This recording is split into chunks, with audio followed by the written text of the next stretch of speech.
UP और उत्तराखंड की खबरों के लिए एबीपी गंगा को सब्सक्राइब करें और बेल आइकन दबाएं। और मेरठ में कैरम बोर्ड के गोदाम में आग लग गई। अज्ञात कारणों से आग लगी, भीषण आग लग गई। आप तस्वीर देखिए, कैरम बोर्ड का गोदाम था। यहाँ पर आग लगने से हड़कंप मच गया, अफरा तफरी का माहौल बन गया। मौके पर दमकल विभाग की गाड़ी पहुंची और आग को बड़ी मुश्किल के बाद काबू पाया गया। तो तस्वीरें हम आपको दिखा रहे हैं, कैरम बोर्ड के गोदाम में आग लगी, भीषण आग लगी थी। और इस आग को देखकर आप अंदाज़ा लगा सकते हैं कि यहाँ पर कितना भारी नुकसान हुआ होगा। मेरठ की तस्वीरें हैं। जो खेल के प्रोडक्ट हैं वो मेरठ में बड़ी संख्या में बनते हैं, उनका एक्सपोर्ट भी होता है, देश भर में सप्लाई होती है।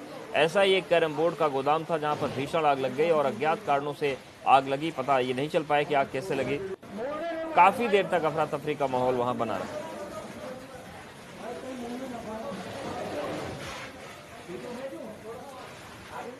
और इस आग को देखकर आप अंदाज़ा लगा सकते हैं कि यहाँ पर कितना भारी नुकसान हुआ होगा। मेरठ की तस्वीरें हैं।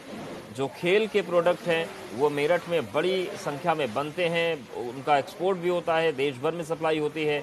ऐसा ही एक कैरम बोर्ड का गोदाम था जहाँ पर भीषण आग लग गई और अज्ञात कारणों से आग लगी। पता ये नहीं चल पाया कि आग कैसे लगी।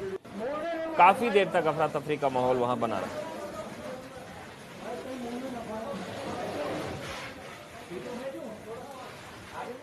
और इस आग को देखकर आप अंदाज़ा लगा सकते हैं कि यहाँ पर कितना भारी नुकसान हुआ होगा। मेरठ की तस्वीरें हैं।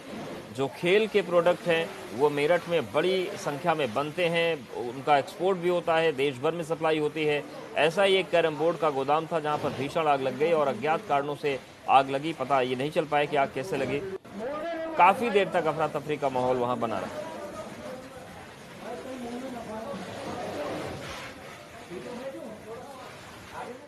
और इस आग को देखकर आप अंदाज़ा लगा सकते हैं कि यहाँ पर कितना भारी नुकसान हुआ होगा। मेरठ की तस्वीरें हैं।